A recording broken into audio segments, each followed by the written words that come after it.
Alright, now I'm going to get into the Novation Launchpad. This was probably the most difficult thing to map, just because it's pretty free, open, totally to your design. Again, this is made by Novation. It's specifically built for Ableton, but it has many and wide uses for DJing and production. It does come with the PC app here called Auto Map. It's made actually by Novation, and you have to install the drivers and so forth. So basically, you can go in here and actually map everything the way you want it. So certain control change settings, and yeah. Alright, let's see here. Next is, okay, like I probably mentioned, I mentioned earlier, user 1 is for deck A, user 2 is for deck B, and this is kind of a general open global pad section. So I'm just going to describe deck 1 and deck 2 is exactly the same. So I guess we'll just start over here. This button here will actually set a in point, kind of like a cue point. I'll show you here. Okay. You can see the waveform going by, and if we hit this button, which is the set in button right here, it will actually set a cue point at that. I don't know if you can see that. Oh, I'm in the wrong deck. Okay, we'll work with deck 1 then. I get to turn off my filter. Alright. Pause it here, and like I was saying, we'll set an in point, which is the in button. So now we've set a cue point, which is designated by that little triangle there, and we can make that at any point just by moving it around the jog wheel and hitting that set in point. Since we're not, you can hit the out button and instantly make a loop, but again, you're going on your timings, which is, humans never perfect, plus you're working with delay since it's digital and it's not the top of the line PC or anything. I'm working on getting that one fixed. Let's see, right below it, once you have an endpoint stored, you can, or an endpoint put on the waveform on that particular deck, let me show you here. You can hit this button and it does store, which is the store button right there, and when you do that, it will store at the next open endpoint. Actually, you should probably work with 2 since I haven't set any. Deck 2.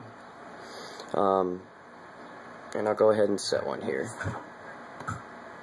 I'll start at the beginning, count of 4 beats, and probably, if you caught it, I set a triangle right there, or a marker. There we go. So we'll hit the cue button, and when we instantly hit the cue button, we'll go right to the last cue point that we made with that in button. Actually, I'm going to do it again a little here because I forgot to have snap on. So with snap, it ensures that when I exactly get on beat, which it does. To zoom in, I've set these 2 buttons right here. This zooms in. Let's see how I move that out of the way. I can zoom into the waveform to get some real detail to see exactly where the beginning of that beat begins, and then the other button to zoom out. And I can zoom out quite a bit. And then, of course, this dimly lit button is a reset back to default. So now that we've set our cue point, we can hit that store button right there, and if you watch the next open slot, Q slot, will be 2. When I press it, where'd it go? There. Now we have, it actually says number 2 up the top here, and lit up green, so we know, or it's kind of like teal blue, so we know that's a Q point. And the reason this one is yellow, that is actually, when we click on that, that's the beginning of the track, that's actually a load track. There's different, you can set a fade in, fade out, a regular cue point, you can make it a loop, so you can actually jump, keep it in loop mode, or just loops over and over and over again, but jump around in beat. And then grid, which I'm really not going to get into right now. It is basically, you set that, and you can manually set the beats per minute and have it, make sure it's exactly aligned. But I've found Traktor to be, pretty good, especially when you're dealing with, simple stuff, minimal bass, deep house, stuff like that, progressive trance, progressive house. Alright, back on topic here. Okay, now that we have cue point here, I've set these 2 rows right here to be 1 through 7 on each of those cue points. 1, 2, 3, 4, 5, 6, 7. I know there's 8, but again, I use 8 for the beat grid, so I really don't mess with that. So that's why there's only 7 here instead of 8. You can actually map out many more. I think you can have like 10, 16, something like that. I don't know, look on the website if you really want to know. Let's see, so these 2 rows, they're the same keys. If you look on auto map here, they're both control change number 8, number 9. The only difference is in auto map you can go down here and set if it's a normal button, a momentary button, or toggle or step. Again, if you have this, you have the auto map, you can just take a look at it. I'm leaving that up to you. I'm not going to get in much detail about that. So this one I've set to momentary, and this one I've set to normal, and in doing so I can do stuff like make it a one shot or make it instantly play from that cue point.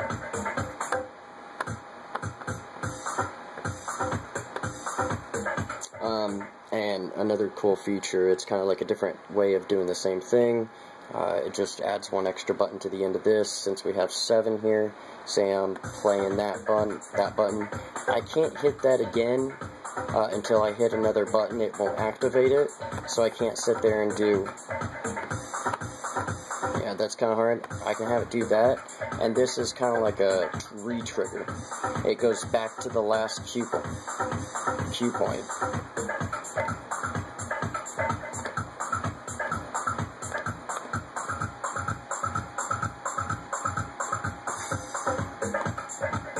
Jump to that cue point 2, cue point 1, cue point 2, then re-trigger it.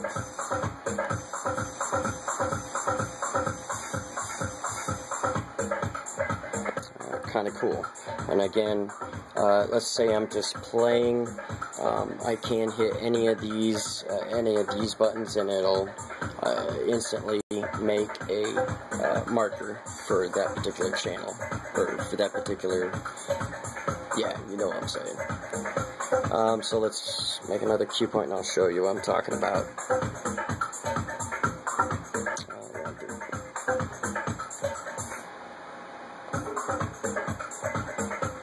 See, that's the difference. I hit the momentary button and not the normal button.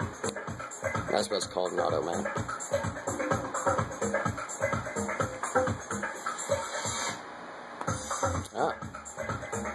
I'm sorry, I stand corrected.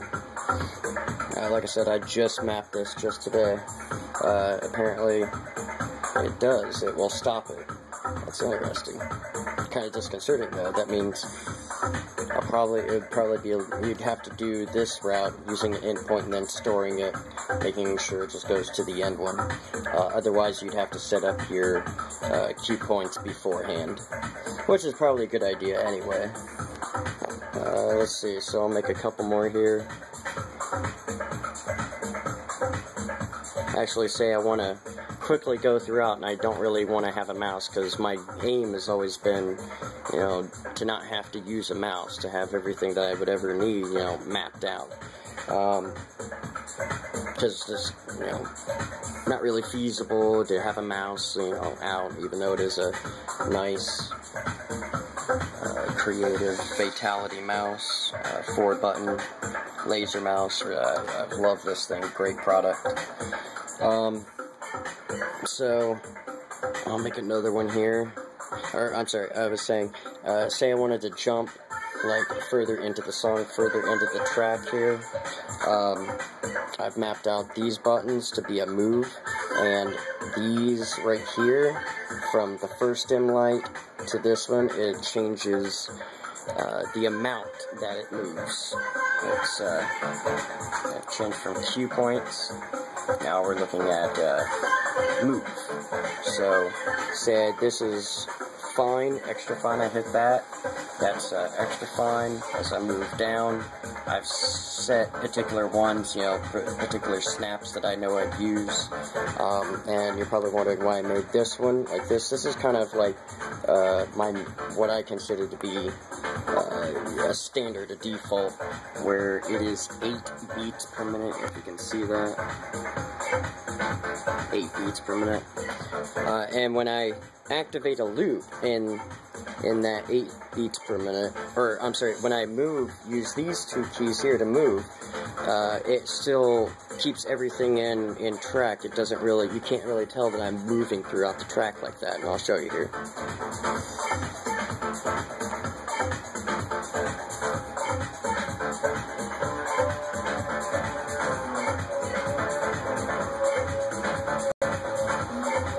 Keeps it in time. Again, that's that button, which is kind of, you know, my default. If I wanted to go extremely, you know, far, and I'm really not, you know, have this deck going, I'm just cueing it and listening to it, I can press much further throughout. So as I press different amounts here, it will change. I'm having to press. If I hit that, that lets me go real far back. I can move throughout the track. Press that default that I've set. As long as I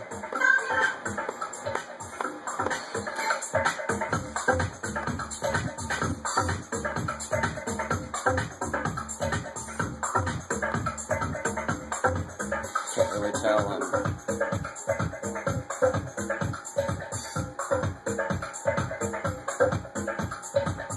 and then I can just hover. That's kind of like a manual way of doing a loop.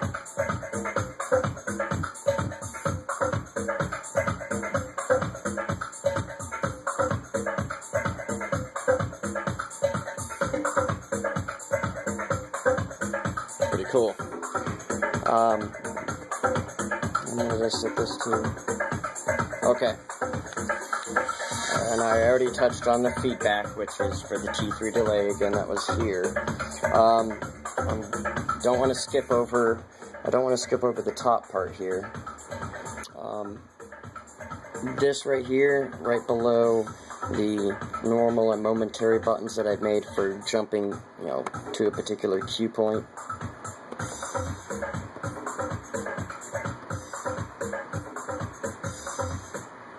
Okay. Say I don't like number 3 slot. I'll move back to Q here. I don't like slot number 3. I can delete it, but I wanted to make sure I didn't if I accidentally hit it, that I wasn't gonna, you know, delete it. So I could have swore I set that up. Maybe I only did it for number 1. Hold on a sec here.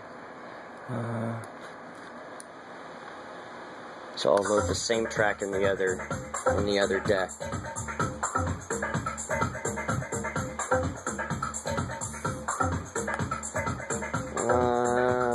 Okay, I must not have saved it, but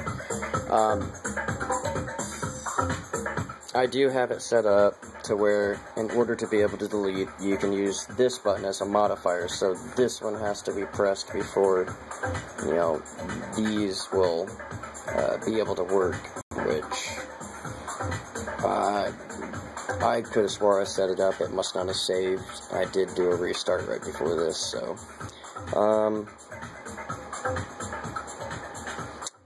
And at the bottom, lastly, is for looping. For that particular channel. And like I said, up here I had to change to deck A. And user 2, which is, like I said, the exact same thing. Deck A, deck B. This is for doing looping, instant looping. You'll see this right here is the loop part. And say I press, again, it's like this, I move it up. I'll turn it up and I'll show you.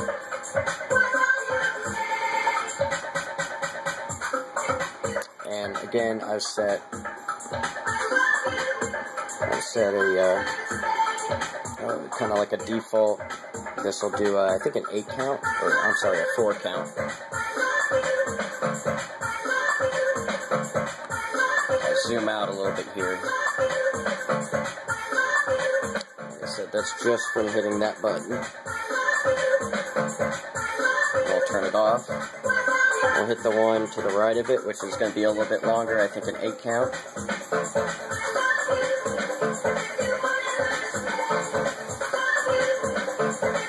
And then we can instantly touch it again to turn it off and let it play. Or we can press the next one up, which is 16.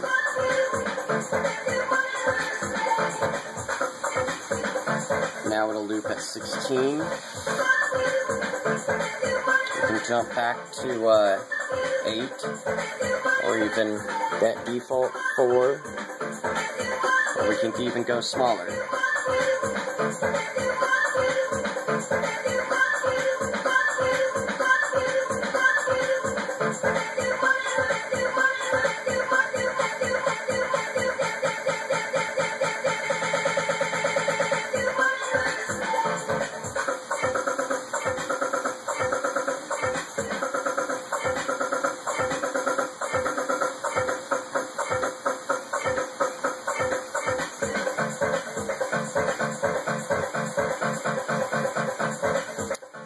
Kind of just playing around with it there.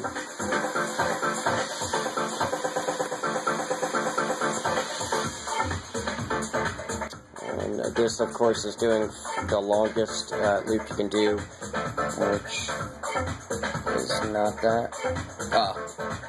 Okay, this is to do the 32. So if I zoom out, as far as it'll zoom out,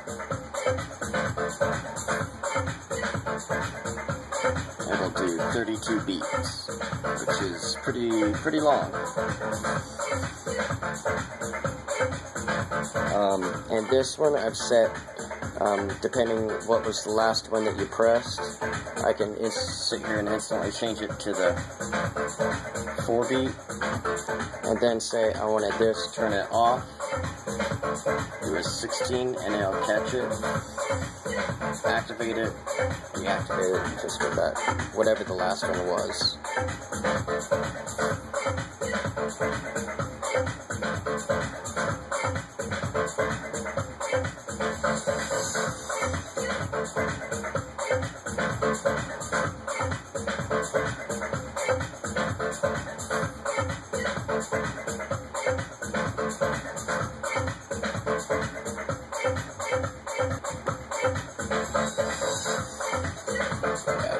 Okay, enough of that. Like I said, the mixer, I showed the key. Alright, and again, this button has been on just because you can instantly bring that window up. And if I wanted to, I could drag it over here and make it always, there's an option to make it always on top.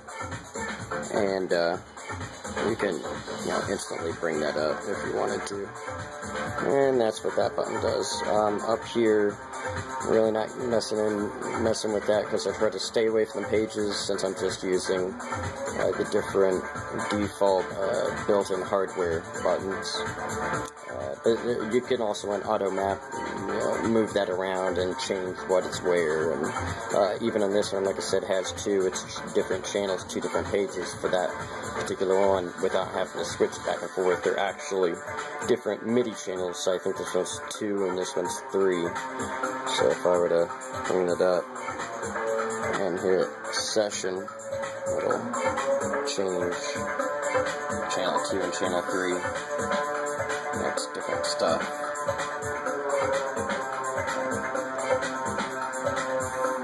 There you go. And that's it for the Novation, I think.